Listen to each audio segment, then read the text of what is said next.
everyone, Craig Warrack here with part 3 of my Secret Santa custom project for 2016, in which I'm making Pennywise the dancing clown from Stephen King's It.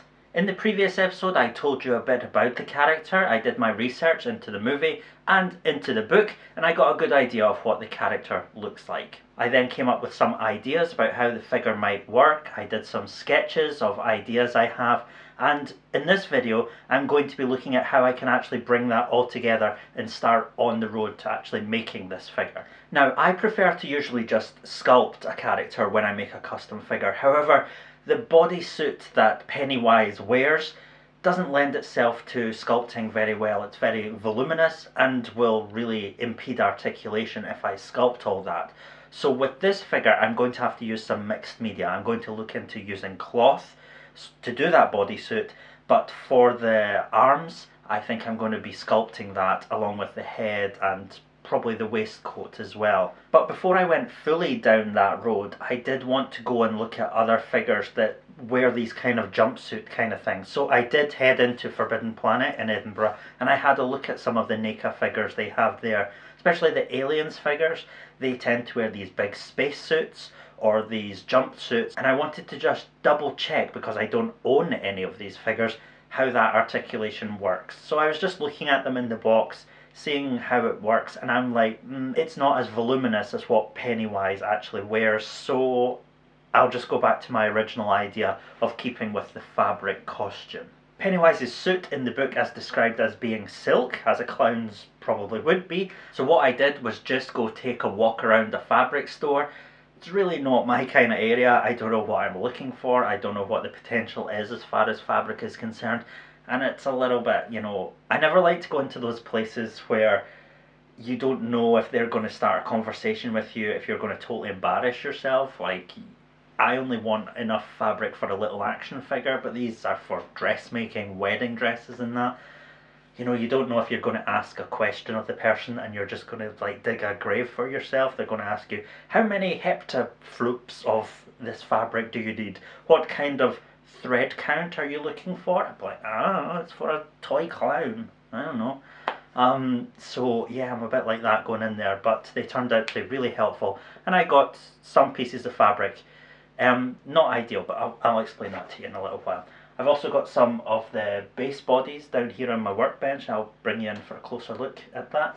But something I did want to look at as well was existing figures that have fabric costumes, and I only really have 2 of them. I've got the 3A Judge Death and the Mezco Judge Dread. Now these guys are really, really cool. I really like them. But yeah, we'll take a closer look at these guys as well and what kind of lessons I've learned from them. Okay, so here's the workbench. I've just vomited some fodder onto it. I'll talk you through that in a moment. These guys here are not fodder. These are the 3A Judge Death and Mezco Judge Dread I was telling you about. And they have fabric costumes, as you can see here. So I just wanted to study these, see how they're constructed.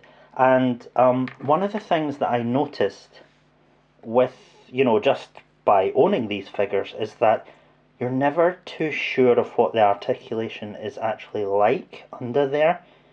You're never sure if you're going to move it a certain way and you're going to break it, to be honest. So, the kind of lesson I took out of that was that the base body underneath should be familiar to the person who's receiving it. So I'm quite confident that just using a standard Marvel Legend body with familiar articulation is the best way to go. So I've got a bunch of different body types lined up here, and I've been thinking about it. Is Pennywise kind of skinny, like say the Pizza Spidey body represented by Speed Demon here? Is he kind of normal, like the Bucky Cap kind of thing, Nova there? He already has sculpted cloth. Would that be helping, like in the Ghost Rider or AIM body there? Or would it be like really creepy if he was really scrawny? Or is he burly like Captain America here, the Grim Reaper body? Or should this is just an example of some custom that's been aborted a long time ago. Could I actually Frankenstein parts together So yeah, there was that to think of, and I really think that I'll just go with the burly body. I know people might be going, what? But I just think it's going to fill out the costume nicely. The costume's going to be baggy, but still it has to sort of hang from broad shoulders and a broad waist. I just think it's going to look really skinny if I use this. So yeah, I think I'm going with the Grim Reaper body. But then I talked about like sculpted detail on the arms, and I did mention in the previous video about this Street Fighter Sota Gen figure. His arm's broken off. And that may be something that people are just like, oh my god, I can't believe he's using that bit of a figure. These guys are all busted anyway. I've used their heads for something else, used their hands for something. I don't know, they've broken out the package. These kind of things, like, again. But he has, you know, nice sculpted sleeves that are double jointed elbows as well. So I'm going to actually use these, I think, for Pennywise's arms. Obviously I have to resculpt this so it doesn't have like a wizard sleeve. And then I did think, what about his legs? But they just aren't as voluminous as needed. So again, I'll be donating his arms, and I'll fix them onto there. I'll probably have to Dremel out the hole a bit so that they fit. And then the heads. So I got a bunch of heads here, and what I'm really looking for is, there's not going to be anything that's going to look like Pennywise. So I'm looking for a good base, so things with eyes are a good start. So like the Hydra guy, nope, don't really need that, got no eyes. People with very serious faces, nope, don't really need that. So really we're looking for smiles. He's got a smile but no eyes. No, not this guy. So what have we got? I mean, he's quite good. Dirk Anger, that's alright. And also there's the Grim Reaper himself. Yeah, I've already cut his what do we call those? Antenna off, aerials, I don't know. I actually really like that. Because he's got these really exposed teeth, that gives me a lot of space to manipulate the lips around it when I sculpt and create different expressions. He also has very wide eyes, which again allows me to create different expressions. So yeah, I mean, I think I'm going for the Grim Reaper, and that's convenient because it's pretty much, you know, on the Grim Reaper body. So that's what we'll be looking at. I probably have the Grim Reaper body that went with this somewhere. I remember his elbow broke or something, so I might have to look that out, and that would make a great space. Sorry, Dirk. And then hands as well. I'm looking for large hands. They said in the book that his hands were cartoony, like Mickey Mouse or something. You know, they had those big white gloves with the 3 lines along the back. So I'm looking for slightly large hands, which is difficult when they're on this body, which is already large. They have to be proportionately large. So what am I looking for? I mean, something like the Carnage Claw. I've got plenty of Carnage Claws lying about. There's also Sota hands. They're quite large. Oh yeah, Superior Spider-Man. He had very large hands, and he had a lot of alternate hands as well, which is really useful. They're in there somewhere. And there's also hands from a custom that I must have been working on. I can't remember what it was. So it looks like it's Superior Spider-Man hands with Sota fingers stuck on. There's another Sota hand, might be useful. Okay, so these are my ideas for hands, so I'll try and build the body out of these, and yeah, let's see what that looks like. Okay, so what I'm gonna do is I've got the Grim Reaper body here, so we can save Secret War Cap for another time. There we go. So yeah, he's already missing an arm. He's missing that arm. That's handy. So yeah, I'm going to use my hairdryer, which has absolutely no use to me as I don't have any hair. And I'm going to heat the arm and take it off and put gens on there. I'll have to Dremel out the hole in there a little because well, we'll take a look at how the pegs differ in a moment, but I expect these are much smaller than these guys. So let's heat this guy up.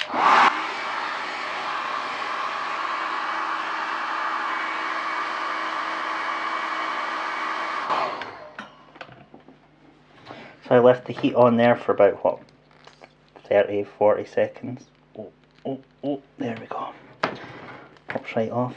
Yeah, you're going to snap. Oh no, you came off, okay. Just the other one that snapped at one time.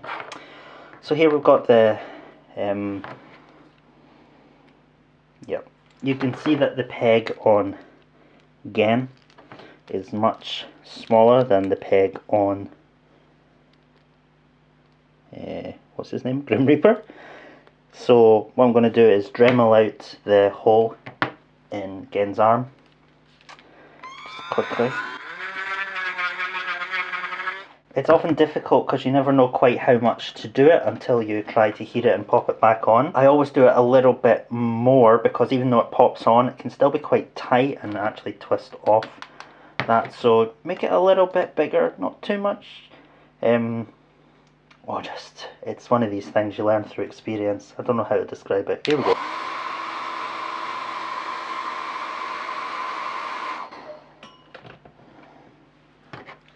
Right. Oh, nice. Oh, that was satisfying. Oh, that's good. It turns easily. I don't feel any resistance there, which might be an indication that I'm twisting the peg and it's going to snap off. So, that's good. Yeah, that's good. Obviously the discrepancy is quite jarring there, so when I actually get to sculpt the figure, I'm going to carve into this shoulder and try and make it more like its fabric. Okay, and the other one.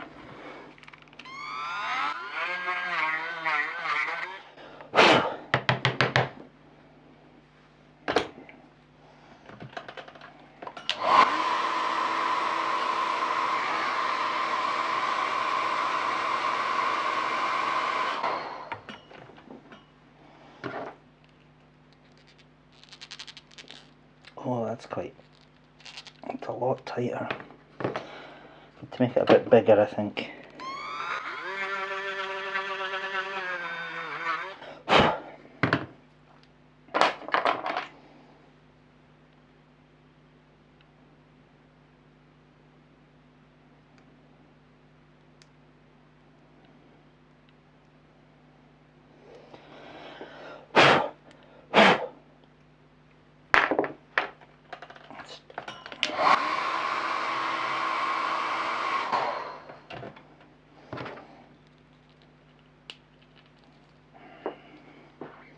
Not liking it.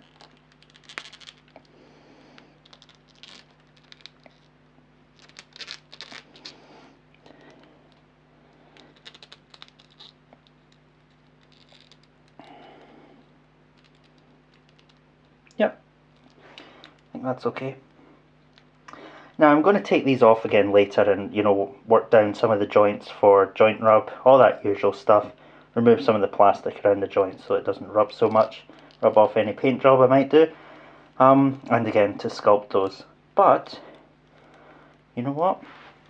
I think that's the basic body for Pennywise done. Not a whole lot of work there. So my next step is to think about this bodysuit. When I was at the fabric shop, I picked up 3 fabrics. I got a lot more than this of each, but this is just an example. So I have a standard, I think this is just cotton. This is what I normally use for my fabric projects. I used it for Swarm's cape, Doctor Doom's cape, bits of Shredder. But it has a very, I don't know, you know, you can kind of see the the texture of it there, it doesn't come across as silk, and it's a little bit, I don't know the right words to describe the fabric. I don't think it's as thin as some of the other fabrics I've got. It doesn't have a right weight to it, so when I use it in a fabric project, I have to use a lot of glue and paint and sculpt it into folds. But I want Pennywise's costume to sort of hang around him, to look very baggy, padded out, just to have a much, yeah, I don't know, a different look from that anyway. So I looked, I mean, his costume is described as being silk. So I've looked at satin here. I found out that silk is the threads that then satin and other materials are made from, sateen and all these kind of things. There you go, you learned something. So I've got some satin here, and it's really nice, and I think it hangs really well. It folds by itself, whereas the cotton, you kind of have to force it into a folding position. This just kind of, it just naturally, I don't know how to describe it. Hopefully you can see what I'm talking about. This isn't as yellow a colour as these two, but I really like this satin. This is lycra. I actually really like this. It's very bright, very vibrant, has a kind of a shimmer to it, the same as the satin, and also it hangs very nicely. However, it's very difficult to sew. I'm not good at sewing, and you need to use a certain type of stitch. I think it's called a herringbone stitch to stitch this, because if you do a normal stitch and then it stretches, it rips the stitch open, and I just don't have the skill level to do that herringbone stitch. So I do really like this, because it seems like a mix between these two guys, but my skill level just isn't there to work with it. So really, I'm looking at this, and I'm looking at getting a more vibrant yellow. So I have to order that online, and it's always difficult online. It's like when you're clothes shopping online, you're never quite sure what the colour actually is. So hopefully when it arrives, it'll be decent. And beyond actually just getting the material, I have no idea how clothes are made, the patterns and all that. So I also ordered online sewing patterns for a clown costume. These are obviously going to be much bigger than for a 6-inch figure, but hopefully the patterns remain the same. It's all, honestly, I have no idea what any of it is talking about.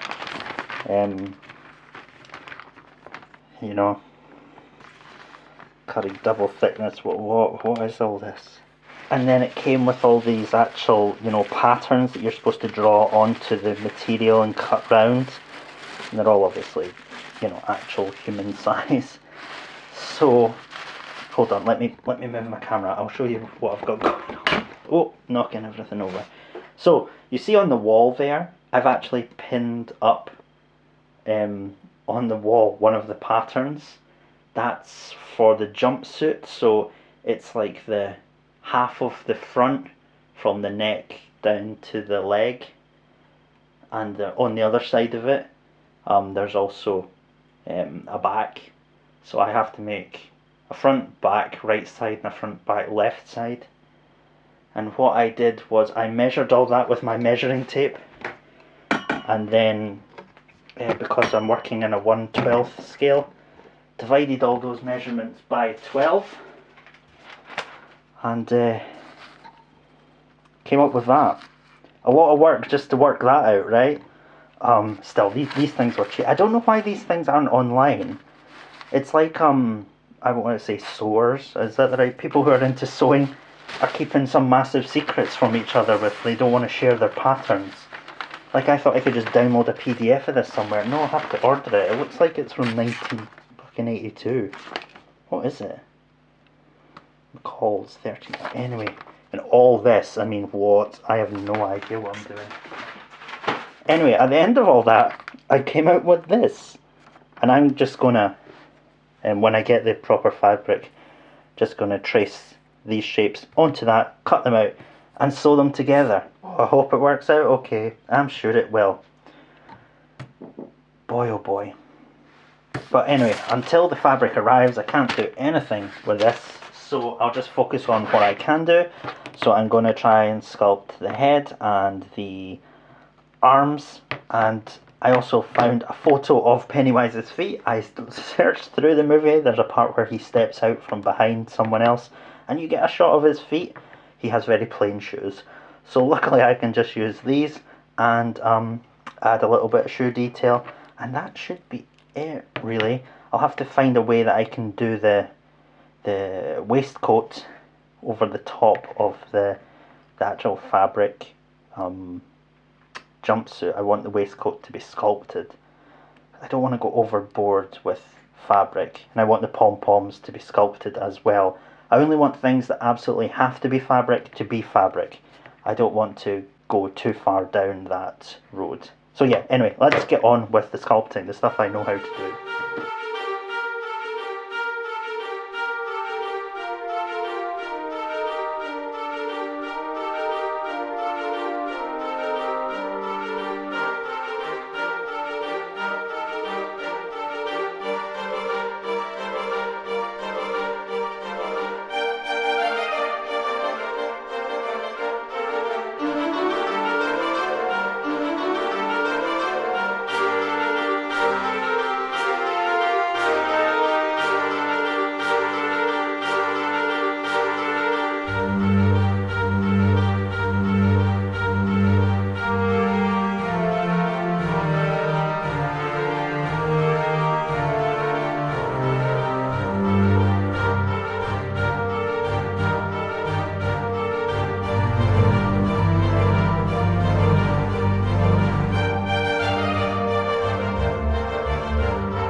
Okie dokie, so that's, yeah, you saw me with my Dremel and my knife and my sandpaper, sanding down a lot of these joints, trying to make these shoulder joints flow more easily into the sleeves, and also, you know, doing my usual sanding of the joints to help prevent paint rub. I'm only sanding the joints that were going to be probably exposed at the end, so anything on the main torso down the legs I don't really need to worry about because it's going to have the suit over it, so that's great. My next step is to hello, come to get you, there we go. My next step is to get sculpting. So what I'll be looking to sculpt is of course the wrinkles on the sleeves continuing up here onto these, and the face, and a little bit on the boots. I'll also be tidying up the hands where I've also done some paint rub work, and these lower sleeves down here. So I will see you in the next episode for that. Till then, bye.